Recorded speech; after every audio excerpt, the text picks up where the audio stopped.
धन्यवाद आपने बोलने के लिए टाइम दिया। मैं यहाँ पर आप सबको पता है, मैं तो आपका बच्चा हूँ, आपके सामने बड़ा हुआ हूँ और आप सबकी कृपा से ही कोशिश कर रहा हूँ कि इस क्षेत्र में कुछ किया जाए, तो उसके लिए भी लगा हूँ। पिछली बार भी जिला पंचायत की तैयारी की थी, इस बार भी जिला पंचायत की तैयारी कर रहा हूँ। मैं सिर्फ इतना ही कहना चाहता हूँ कि इस क्षेत्र में जो अब तक चलता आया, जो सरकारी योजनाएं जो भी आती हैं वो फाइलों पे चलती है। इस क्षेत्र के लिए स्पेशली बहुत सारे लोगों की यही समस्या रहती है कि इस क्षेत्र में जितनी भी सरकारी योजनाएं कागजों पर चल रही हैं वो कागजों पर ही वापस चली गई। उन सरकारी योजनाओं को सही आदमी तक नहीं पहुंच पाता, ये समस्या है यहाँ पे। क्योंकि यहाँ जवाबदेही कम है, क्योंकि हम लोग क्वेश्चन कम पूछते हैं। और क्वेश्चन कौन पूछता है? जो एजुकेटेड होगा, जो समझदार होगा, पढ़ा लिखा होगा।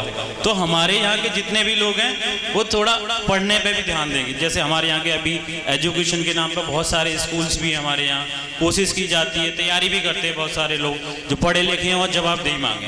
क्योंकि जवाबदेही जब आप पूछना स्टार्ट करोगे तो सरकार की तरफ से जो भी सरकारी योजना आएगी उसमें आपको लाभ मिलना स्टार्ट हो जाएगा। इस चीज का भी ध्यान रखना। और जिला पंचायत के बारे में, क्योंकि धर्म की जगह पर राजनीति की बातें ज्यादा नहीं करनी चाहिए, तो मैं बस इतना कहना चाहता हूं कि जिला पंचायत का इलेक्शन आप अपने क्षेत्र के किसी भी आदमी को चुनो, क्योंकि बाहर के आदमी लास्ट टाइम भी हमारे यहाँ से जिला पंचायत बाहर के भी जीत गए। उसके बाद जीतने के बाद उनके पास कुछ लोग गए तो उन्हें पहचाना भी नहीं। तो ऐसा तो ना करो, कम से कम ऐसा करो कि कम से अपने क्षेत्र के आदमी को जिताओ। ये नहीं कि मेरे को जिताओ, मैं ये कभी नहीं कहता किसी भी भाग में जाके कि आपको जो अच्छा लगे आप उसको सपोर्ट करो, लेकिन वो आपके वार्ड का होना चाहिए, आपके क्षेत्र का होना चाहिए। क्योंकि जब वो आप कहीं भी मिलोगे, कहीं भी जाओगे तो आपको गांव के नाम से तो पहचान लेगा, एक बार को फीस के नाम से नहीं पहचानेगा। अदरवाइज पिछली बार भी कुछ लोग आए बाहर से जीत के चले गए, उनके पास मिलने भी जाओगे तो वो पहचानते भी नहीं है। और ये जो भागवत है हर साल होती है, मैं हर साल यहाँ आता हूँ क्योंकि ये मेरे घर की भागवत है। ये मैं खुद इस भागवत में एक तरह पार्टिसिपेट की तरह रहता हूँ, जाता हूँ, पार्टिसिपेट करूँ, लोगों से मिलूँ, और इन सब के थ्रू, ये भागवत के थ्रू हम सब लोग मिलते भी हैं और दिखाते भी हैं कि इस समाज में अपने हम जो एकजुटता के साथ काम कर रहे हैं बहुत बढ़िया चीज़ होती है। और इसके सारे से थोड़ा धर्म की भी बातें होती हैं, बहुत सारी चीज़ सीखने को मिलती हैं। और इन सब चीज़ों से जो हमारे आने वाली पीढ़ी है वो भी सीखती है कि हमारे समाज में कैसे रहा जाता है, कैसे एक दूसरे से बात की जाती है और कैसे हम एक दूसरे को, अपने आप को एक दूसरे के सहारे से जिंदगी चलाई जाती है। ये सारी चीज़ें इसी भागवत से, इन्हीं सब चीज़ों से हमको सीखने को मिलती है। मैं यहाँ पे कुछ अपनी तरफ से कंट्रीब्यूशन करने आया हूँ भागवत के लिए भी। मैं कन्याओं के लिए एक टिफिन अरेंज किया है मैंने सब लोगों के लिए, और 2100 रुपये में जो भी हमारा भंडारा होगा उसमें मेरी तरफ से योगदान होगा। और जब इस मंदिर का जब कभी भी लेंटर पड़ेगा तो मेरी तरफ से 11 बोरी सीमेंट की और आपकी मेरी तरफ से गिट्टी, बजरपुर, जो भी मेरी तरफ से हो पाएगा मैं प्रोवाइड करूँगा।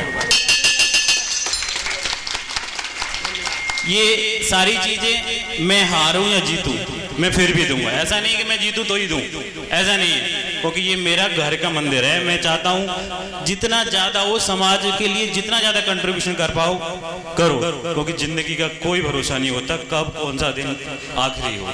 कोशिश करो कि जितना ज्यादा हो समाज के हित के लिए काम करो, क्योंकि अपने लिए तो सब जीने आते हैं, समाज के लिए जिंदगी जीना बहुत ज्यादा जरूरी है। इन सब चीज़ों के साथ मैं अपनी वाणी को समाप्त देना चाहूँगा और 10 मिनट और चाहूँगा बस। इन जो कन्याएं हैं उन सबको मेरे को टिफिन देना है, ठीक, उसके बाद आपसे बस।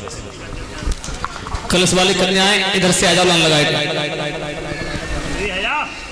हाँ इधर से आना लाला, कुनबा बहुत बड़ा हुआ है ना, को 25-30 हैं।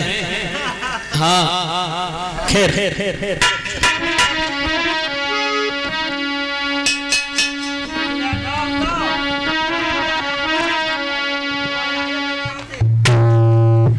इधर ध्यान देंगे कि जब कंस मथुरा में बैठ करके ये देखता है कि कोई भी कन्हैया को जाकर के ये नहीं बोल पाता कि कन्हैया काला है, पीला है, गोरा है, कैसा है। और देखो मैं कल की तरह फिर बोलना पड़ेगा, आदेश व्यवस्था पकई जब भंग करेंगे। हाँ तो इतनी बहुत हाँ, जो हमारे भाई बंधु खड़े हैं कृपया करके बैठ जाओ। देखो कहीं भी जाओ भगवान की कथा बैठ करके सुनी जाती है, ऐसे नहीं खड़े खड़े। अब तुम जहां ठाड़े होते हैं तो घर ही बैठ के सुन लेते हैं, बात तो भरी जा रही है। हाँ, जितनी भी समय हो, 5 मिनट 2 मिनट 1 मिनट, उतनी देर पांडाल में बैठ कर कथा सुननी चाहिए। ये भागवत जी में लिखा हुआ है। तो कंस के दरबार में एक बार नारद जी पहुंच गए और नारद जी कंस की जब दशा देखी तो पूछने लगे, कंस आइए देवर्षि प्रणाम। कंस का मालूम करते के पहले आप आए करते कछु तुम सूख गए हो।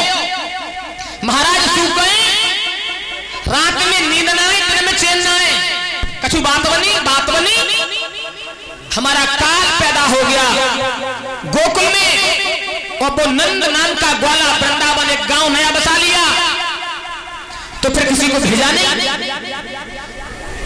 प्रभु मैंने इतने भी बलवीर बलवान योद्धा भेजे, लेकिन किसी ने लौट करके ये नहीं कहा कि कंस तुम्हारा काल ऐसा है।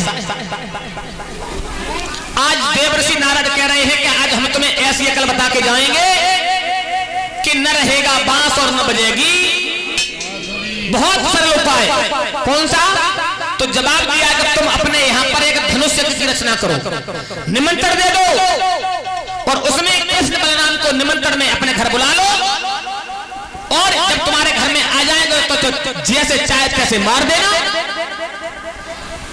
नारद जी ने कह रहे कि बाबा तुम्हारे जैसे अगर महात्मा हर जगह है जाए तो हमारे जैसे राजाओं का काम बहुत आसान हो जाएगा। क्योंकि नारद जी ये चाहते हैं कि जितनी जल्दी है सके इतनी जल्दी ये दुष्ट खत्म हो जाए, उतने ही। और ये हमारे गौरव भाई ने एक एक टिफिन से एक एक अंग वस्त्र से हमारे शास्त्री मंडल का सम्मान किया है। हम ठाकुर जी से ये कामना करेंगे कि जिस रास्ते पर ये चल रहे हैं प्रभु उस रास्ते पर इन्हें आगे बढ़ाता रहे और इनकी इच्छाएं भगवान पूरी करता रहे। बोलिए गोविंद भगवान की।